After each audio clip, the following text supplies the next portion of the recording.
Yo, YouTube's Cash was Miles. We're back to the Queen Days of Our Lives 2, part 3 to 4. Like I said, there is no 2 out of 4.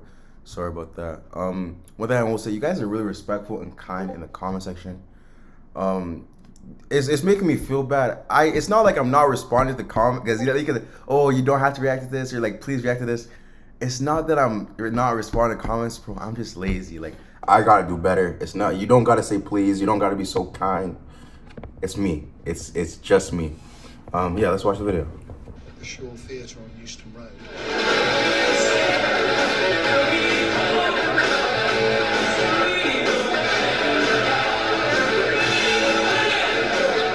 Queen took the responsibility more professionally than anyone else on the bill.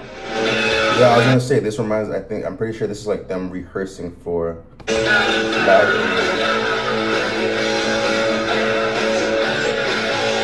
I went out and bought these big plastic white clocks and put them sort of in the orchestra pit so we could see the time.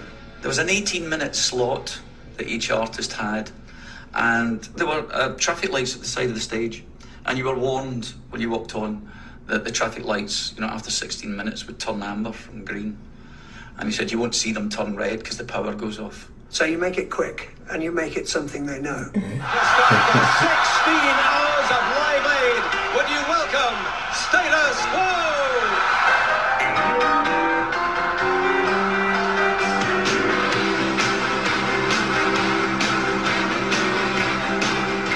They're not Queen.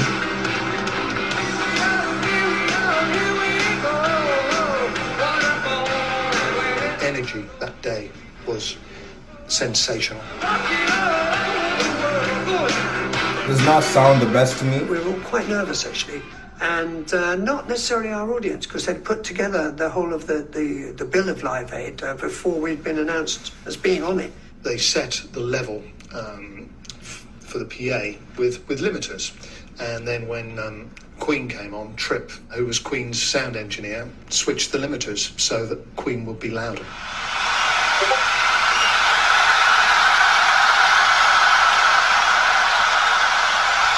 From the word go, he came out of the traps like a champion. Freddie performed against the advice of his doctor because of a throat condition. Oh, yeah. But he went out there and gave one of the greatest live television performances of all time. ever.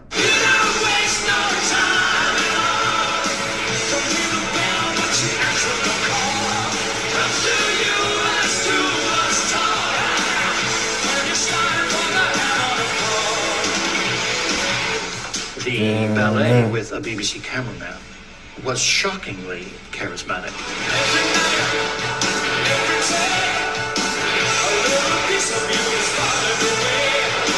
Now, camera's doing good. Camera's doing good. And it was as if all the artists backstage had heard a dog whistle, and their heads turned, and the frisson you felt was, they're stealing the show. It's Queen. Like, it's not hard for them to steal the show. Understandably, I don't know if it was this Live Aid that Led Zeppelin was at, and you guys were saying they were drunk, they didn't try so hard. I don't know who all they were, but they're not going to compare to Queen. With all due respect, they're just not going to compare. Time after time. Sentence, but the minute don't cry. And by mistakes, I've made it for you. I've hurt myself, slammed into my face, but I'm not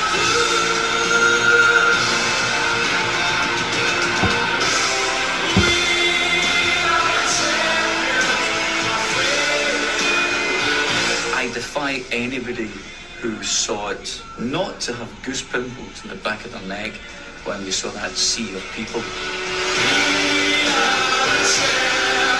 Goose pimples is great. I thought it was Goosebumps. I remember looking up, You guys are British, it's seeing the different. whole place going completely bonkers in unison, and thinking, oh, this is going well.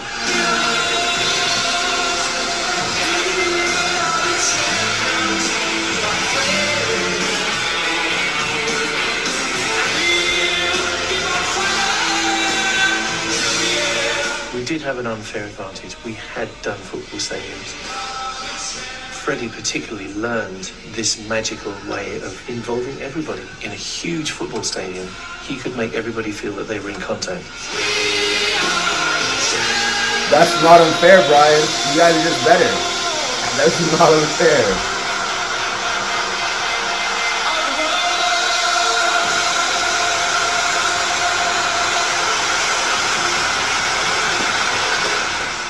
People say, was it a career move? Well, no, it wasn't a career move. But of course that's in the back of everybody's mind.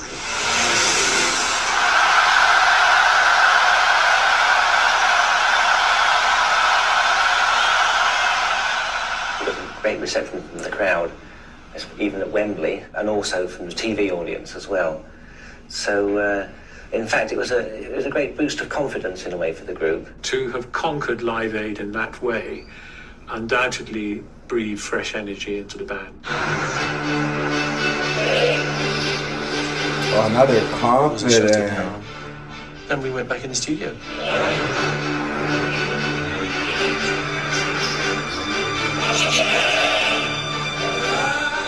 Because we were back in Munich with all its attendant dangers.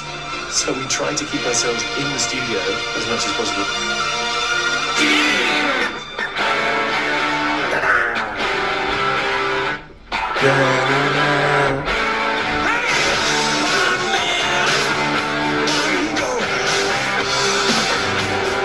One Vision is not my it's not my favorite Queen song, but like it's really funny to see how they behind the scenes and everything. It is an amazing song, but it has a special place in my heart. It has a special place in my heart. I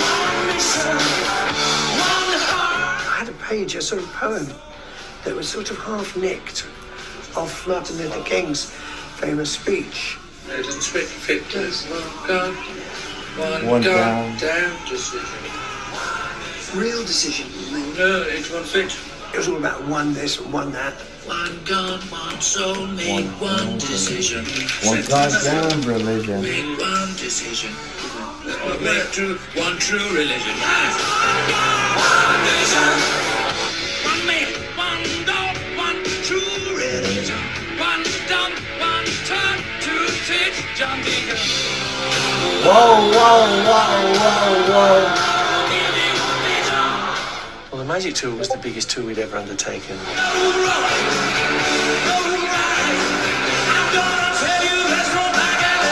We planned an entire tour of stadium gigs. What? Entire tour of They look like stadium ants.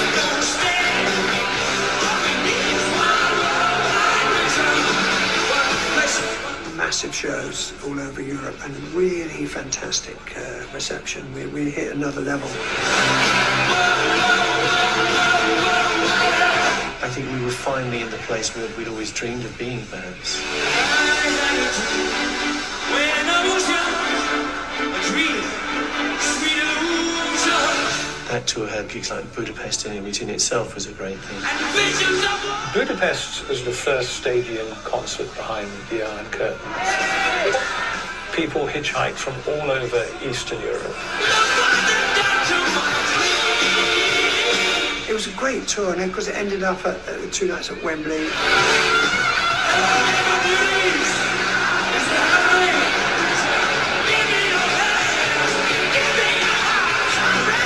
In addition to Wembley Stadium, we put on an extra one because it sold out so quick, the 2 nights, and we put Nebworth on.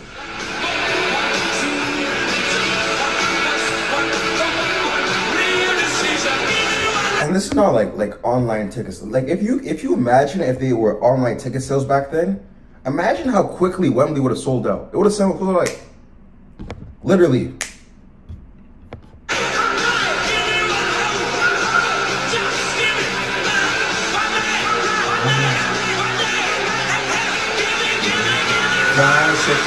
They were our final shows with Freddie, and I remember it being pretty much perfect.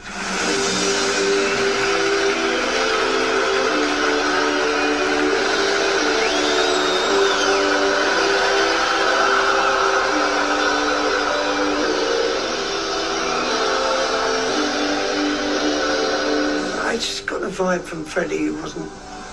He felt that he he wasn't maybe able to do anymore.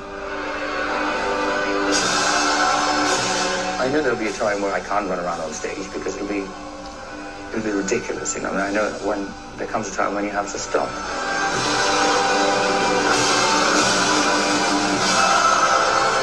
I think he had an idea that he might not be terribly well.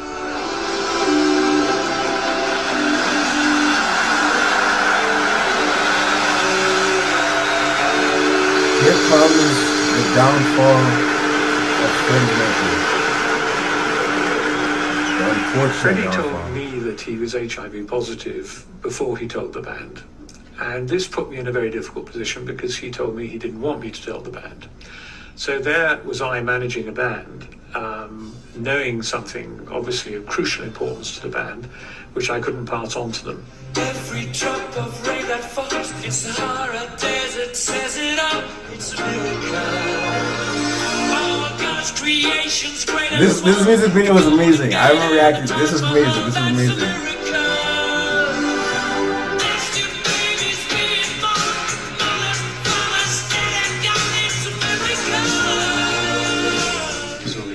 And he was obviously suffering, and we didn't know what it was, and rumour. And so he did sit us down at one point, and he said, look, you probably know what I'm going to say. You know what I'm suffering from. You know what the problem is, but I don't want to talk about it anymore. I just want to make music till the day I fucking die, and let's get on with it.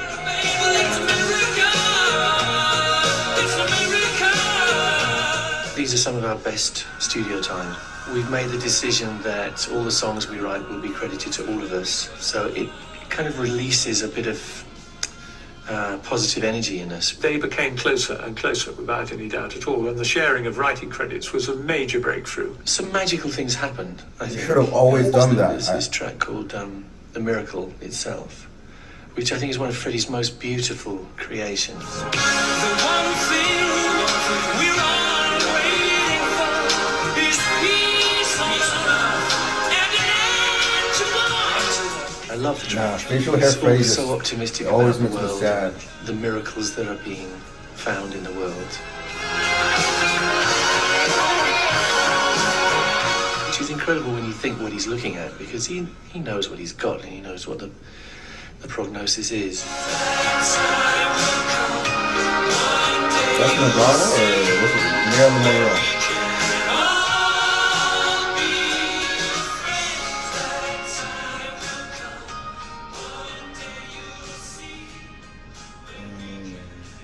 Special award for an outstanding contribution to British music goes to John Deacon, Brian May, Freddie Mercury, Roger Taylor, Queen.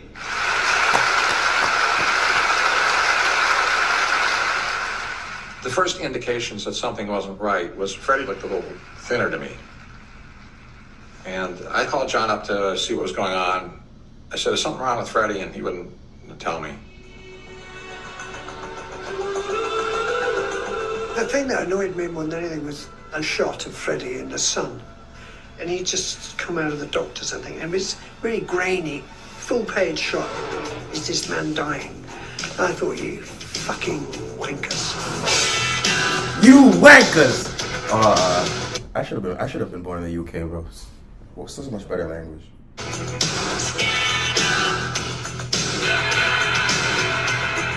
We hid everything, and we avoided questions. I guess we lied because we wanted to protect him. There's nothing wrong with that. I would never say anything to anybody. It's not it's Fred sick. One thing that happened a lot in today's media that does not happen back then, or it is like everything's online, everything's on social media. The media does not need to know any of this. This is Freddie's personal information. He does not need to tell them. The fact that the Sun even did that was ridiculous. But, you know, they got them back by making the song Scandal. But it's really ridiculous that they could take a picture of somebody leaving a hospital, obviously he's obviously passing away, and try to market it. That's disgusting. Absolutely not. No, he was in the gym yesterday. You know, I'd fuck you. You know, it's none of your business.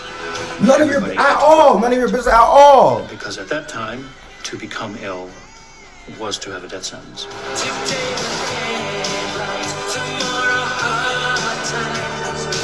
Yo, what? was surrounded by, I don't know, a couple of hundred, I reckon. It's just like vultures, really.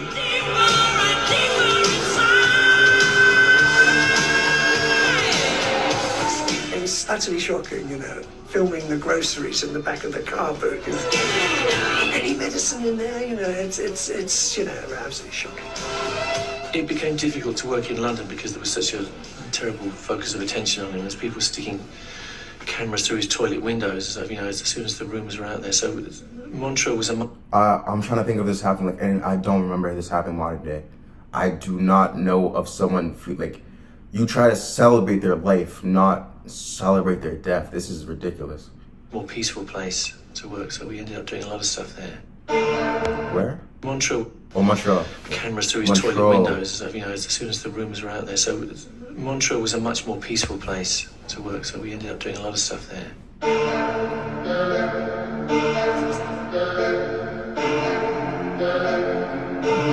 Oh, this reminds me of Freddie's last song, like the background.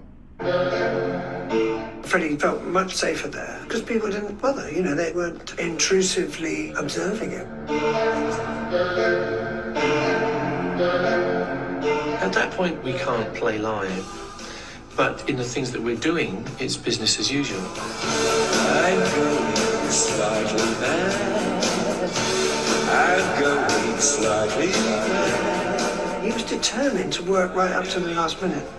So I was surprised that he did Going Slightly Mad, which I thought was a good video, actually, and it had lots of humour in it. I'm slightly mad. There's a lot more humour in Freddie than I think the general public realised. You won't take it. No, I don't. Oh, what's he doing? Roger, what did you do? It was just really... Oh, I hate you so much. I hate you so much, man. Okay, hope you guys enjoyed this video. Hope you guys have a great day. Peace.